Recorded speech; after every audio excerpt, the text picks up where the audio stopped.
इस video lecture में हम ये प्रूव करेंगे कि इंटरफेरेंस में टोटल एनर्जी कंजर्व रहती है और इसमें एनर्जी का डिस्ट्रीब्यूशन होता है। स्टूडेंट्स,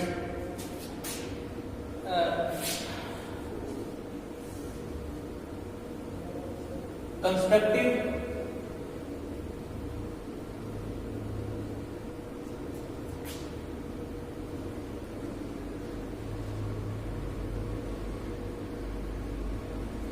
इंटरफेरेंस यानी कि संपोषी व्यतिकरण में आपने देखा कि फेज डिफरेंस पाई का इवन मल्टीपल होता है और इससे corresponding path difference lambda by 2 का इवन मल्टीपल होता है।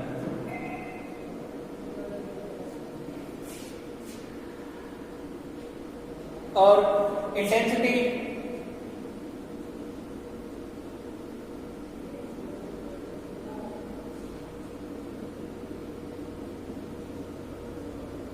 इक्वल होती है।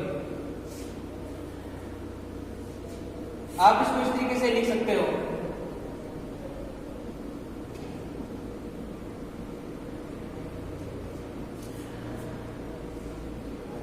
आप यहां पर देख रहे हो कि जो टोटल इंटेंसिटी है उसमें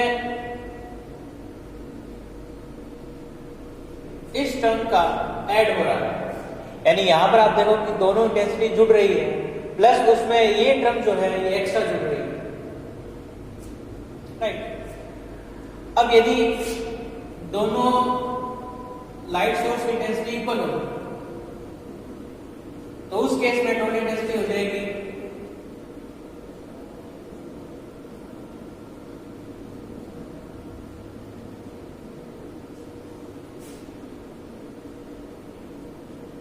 तो ये आप करिए 2I1 प्लस ये वाली इसको माइनस से लिखिए। इस प्रकार से टोटल इंटेंसिटी होगी वो 4I1 के इक्वल हो जाएगी। इसका मतलब ये है कि जब कंस्ट्रक्टिव इंटरफेरेंस होता है और उसमें यदि लाइट सोर्स की इंटेंसिटी सेम है तो आपको जो टोटल इंटेंसिटी मिलेगी लाइट सोर्स के जो लाइट सोर्स आपने यूज किए हैं उसका इंटेंसिटी का 4 टाइम्स मिलेगी, यानी कि 4 गुना मिलेगी, राइट। अब ठीक इसी प्रकार से डिस्ट्रक्टिव इंटरफेरेंस में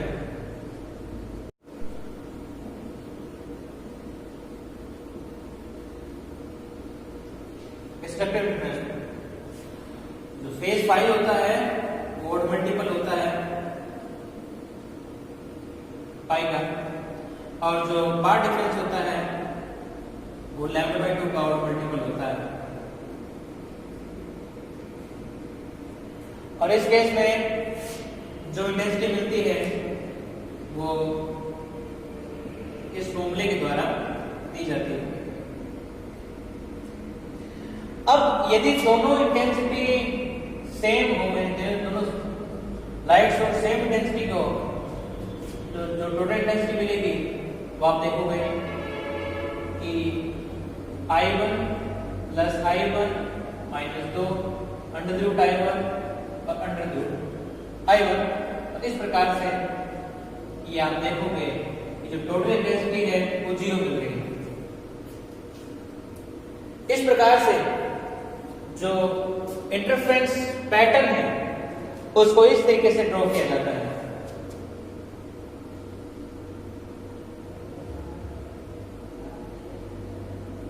ये मान लीजिए इस तरफ फेज डिफरेंस 5, राइट।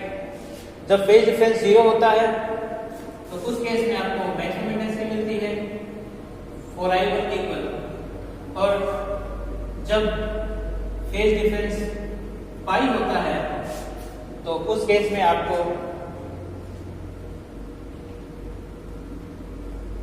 0 इंटेंसिटी मिलती है।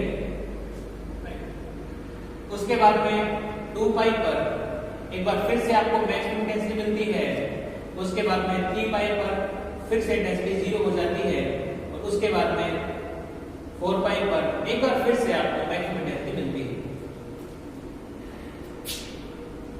तो इस प्रकार से यदि आप इनको शो करो तो इंटेंसिटी डिस्ट्रीब्यूशन पैटर्न या फिर इंटरफेरेंस पैटर्न आपको इस तरीके का मिलता है।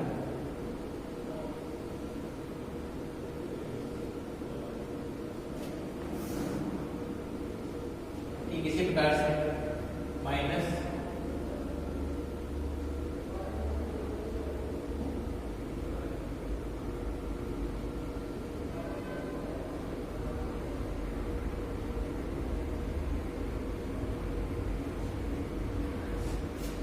अब आप देखोगे कि जो टोटल इंटेंसिटी है वो कंजर्व रहती है। क्यों?